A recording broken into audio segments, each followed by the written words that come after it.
Hello everyone, क्या हाल चाल आप सबके। आज है मेरे ट्रांसफॉर्मेशन सीरीज़ का 40वां दिन और आज मैं ट्रेन करने वाला हूँ शोल्डर को। शोल्डर जो मैंने पहले भी बहुत बार बताया हूँ कि शोल्डर हमारी बहुत ज़्यादा हेल्प करता है हमें विड्थ चौड़ा दिखने में। तो शोल्डर को हमेशा ही हमें बहुत बारीकी से और बहुत ध्यान से हमें इसको ट्रेन करना चाहिए। इसको हमें हमेशा यही ट्राई करनी चाहिए कि एक हफ्ते बाद या 10 से 12 दिनों के बाद हमें थोड़ा वेट इंक्रीज़ करना चाहिए, हैवी वेट पे जाने की कोशिश करनी चाहिए। चाहे उसके अंदर रेपिटेशन है जो हमारे से चाहे 1 लगे, 2 लगे, 3 लगे, जो सेल्फ रेपिटेशन बोलते हैं वो चाहे इतने ही लगे। उसके बाद हमें चाहे किसी की सपोर्ट लेनी पड़े, कोई इशू नहीं है, सपोर्ट लो, लेकिन कोशिश ये रखो कि हम पिछले वीक से थोड़ा आगे बढ़ने की कोशिश करें। अगर हमने पिछले वीक में 20 केजी उठाया तो हम इस वीक कोशिश करेंगे हम 22 केजी, 22.5 केजी उठाएं, क्योंकि इससे हमें एक प्रकार से हमें मोटिवेशन भी मिलता है कि हम थोड़ा आगे इंक्रीज हो रहे हैं, थोड़ा हम आगे धीरे धीरे बढ़ रहे हैं। एकदम से नहीं बोल रहा कि आज 20 उठाया तो अगले हफ्ते सीधा 25 डाल लो, 27.5 डाल लो, 30 डाल लो, नहीं ऐसा नहीं बोल रहा, थोड़ा बढ़ाओ। अगर 7.5 का डंबल उठाया डंबल प्रेस के अंदर तो कोशिश इस वीक ये लगो कि मैं 10 का उठाऊँ, लास्ट सेट मेरा 10 केजी पे जाए। स्टार्ट अगर मैं 5 केजी से कर रहा हूँ तो लास्ट मेरा 10 केजी पे जाए। ऐसे फ्रंट रेज में अगर 2.5 केजी से स्टार्ट किया है इस वीक तो अगले वीक मेरा फर्स्ट सेट है वो 5 केजी से रहना चाहिए और ख़त्म 7.5 केजी या 10 केजी पे होना चाहिए।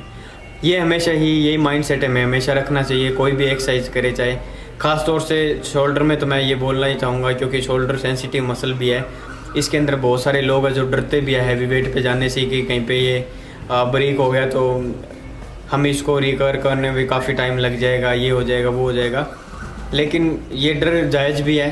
अगर हम इसको ध्यानपूर्वक सही तरीके से ध्यान में रख के हर एक चीज़ें करेंगे तो ये फिर भी हमारा जल्दी निकल जाएगा। ये जो कोई ज़रूरी नहीं है कि हम हैवी वेट पे जाएंगे तो हमारा शोल्डर टूट जाएगा। इससे तो फिर अगर शोल्डर ये टूटता है हैवी वेट पे जाने से तो बॉडी बिल्डर्स हैं उनके तो शोल्डर होते ही नहीं, फिर टूट जाते सारों के। तो ये कुछ लोगों का डर होता है, लेकिन हमें हमेशा ही ट्राई करना चाहिए कि हम हैवी वेट के ऊपर जाएं। हैवी वेट पे जाने से हमारा एक तो शोल्डर है वो उसके अंदर स्ट्रेंथ बढ़नी चालू हो जाती है, अपने आप स्टार्ट हो जाता है स्ट्रेंथ बढ़नी।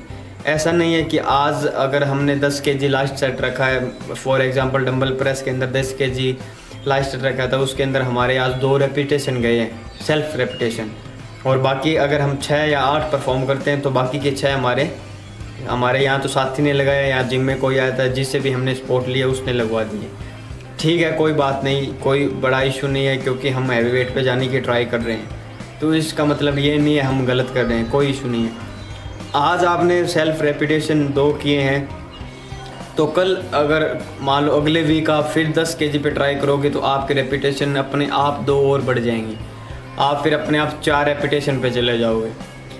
ये मैंने ट्राई किया, ये मैंने महसूस किया है, फील किया, तभी आपके साथ ये शेयर कर रहा हूँ एक्सपीरियंस। आप ट्राई करके खुद देख सकते हो, क्योंकि मैं मशीन प्रेस के अंदर जब मैं स्टार्ट करता था तो 20 केजी से स्टार्ट करता था और ख़त्म कर देता था। इसको 3 सेट लगाता हूँ, ख़त्म हो जाता था मेरा 25 केजी के ऊपर। लेकिन अब से मैं क्या कर रहा हूँ, 22 केजी से स्टार्ट कर रहा हूँ और ख़त्म कर रहा हूँ 27.5 केजी के ऊपर। हालाँकि 27.5 केजी ऊपर मेरे 4 या 5 रेपिटेशन जाते हैं सेल्फ, बाकी के 3 या 4 रहते हैं जो मैं मेरे जिम पार्टनर से उनसे मैं सपोर्ट लेता हूँ। तो इसमें ये कोई शर्म की बात नहीं है, सपोर्ट ले रहे हैं तो वो बहुत ज़्यादा गलत है, हम वीक हैं, हमें स्ट्रेंथ नहीं है, ऐसा कुछ नहीं होता। सपोर्ट लेने से कुछ नहीं होता, लेकिन हमें कोशिश करते रहना चाहिए कि हम हैवी वेट पे जाएं और हमारे शोल्डर को स्ट्रॉन्ग बनाएं और इनके अंदर स्ट्रेंथ पैदा करें। ये हमारा मेन मोटिव रहता है। और दूसरी बात, अगर हमें शोल्डर बड़े करने हैं,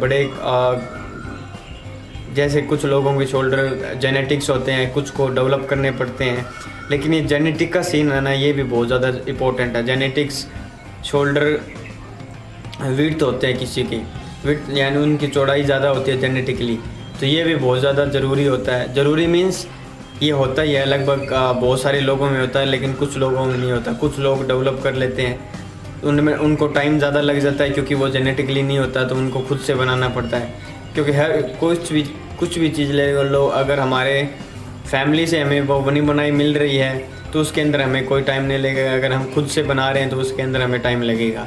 यही सेम चीज़ हमारी बॉडी के अंदर होता है। कुछ चीज़ें हैं जो जेनेटिकली मिल जाती है, कुछ चीज़ें हमें डेवलप करनी पड़ती है। तो अगर हम हमारे डेल्ट को, ये जो रियल डेल्ट है ना, ये जो ये यहाँ से ये आता है, यहाँ से ये रियल डेल्ट ही हमें हमेशा ही शोल्डर को चौड़ा दिखाने में बहुत ज़्यादा मदद करता है। मेन फोकस ही इसका ही है। फ्रंट क्या है, फ्रंट तो ये इतना सा है, छोटा सा, यहाँ से इतना आता है, बस इतना सा ही है, इतना सा। इसका कोई ज़्यादा इतना रोल नहीं है। रोल तो है, मैं नहीं बोला कि बिल्कुल भी रोल नहीं है, लेकिन जो हमें चौड़ा, हमारे शोल्डर को चौड़े दिखाते हैं, वो हमारा रियल डेल्ट है, वो ज़्यादा हमें मदद करता है। उसकी वजह से हमारे शोल्डर है जो चौड़े दिखते हैं। और जो चौड़े दिखते हैं उसकी एक्सरसाइज जो हम करते हैं, कोई लिटिल रेजेस बोल देते हैं, कोई साइड रेजेस बोल देते हैं, तो एक्सरसाइज वो सेम ही होती है। तो वो हमारे जो रियल डेल्ट हैं उनको हमें मदद करता है, उनको वो ज़्यादा टारगेट करता है। इसलिए उसके ऊपर हमें थोड़ा ज़्यादा ध्यान देना चाहिए और उसको हमें बहुत प्रॉपर तरीके से करना चाहिए, क्योंकि वो सबसे बेस्ट एक्सरसाइज है शोल्डर को परफॉर्म करने की। तो वो एक्सरसाइज हमें हमेशा ही ऐड रखनी चाहिए, चाहे हम 4 एक्सरसाइज करें, चाहे हम 5 एक्सरसाइज करें। वो एक्सरसाइज हमारे वर्कआउट के रूटीन के अंदर हमेशा होनी ही चाहिए, अगर हमें शोल्डर को चौड़ा दिखाना है तो, क्योंकि वो बहुत ज़्यादा एक्सरसाइज इम्पोर्टेंट है, बहुत ज़्यादा ज़रूरी है हमारे रियल रिजल्ट के लिए। और रियल रिजल्ट के लिए वैसे तो हम मशीन के ऊपर भी उसको परफॉर्म कर सकते हैं, लेकिन वो हमारे ट्रैप्स को टारगेट करता है, ना कि हमारे रियल डेल्ट को। रियल डेल्ट और ट्रैप्स में बहुत ज़्यादा फ़र्क है। कुछ लोगों को तो ये सेम ही लगते हैं कि रियल डेल्ट ट्रैप्स को बोलते हैं, दोनों सेम ही, एक ही बात है, नाम अलग है। नहीं, दोनों चीज़ बहुत ज़्यादा अलग है। हमें इन चीज़ों को समझना चाहिए, हमें समझ के इन चीज़ों के ऊपर हमें काम करना चाहिए और हमें काम करना है। जब हम चीज़ों को समझ के एक्सरसाइज के अंदर डिफरेंस निकाल के, मसल के अंदर डिफरेंस निकाल के हम अगर उनके ऊपर काम करते हैं, उसके बाद हमें रिज़ल्ट मिलने स्टार्ट होते हैं, जो हम रिजल्ट्स चाहते हैं। वो रिजल्ट्स हमें इन चीज़ों पे काम करने के बाद मिलेंगे, और इन चीज़ों को डिफरेंशिएट करने के बाद, इनमें अलग अलग करने के बाद, छोटे छोटे टुकड़ों में इनको डिवाइड करने के बाद हमें पता चलता है कि कौन सा मसल क्या है, कौन सी एक्सरसाइज किस चीज़ पे काम करती है, क्या है क्या कुछ नहीं है। ये बस कुछ बातें हैं, मैं अभी आजकल पढ़ रहा हूँ इधर वीडियो में से, जहाँ से मुझे नॉलेज मिलती है मैं वहाँ से ले रहा हूँ। बस ये कुछ बातें हमें हमेशा ध्यान रखनी चाहिए और इन चीज़ों पर हमें फोकस करना चाहिए। तो बस आज के लिए इतना ही। आओ चलते हैं जिम की तरफ शोल्डर को ट्रेन करने के लिए।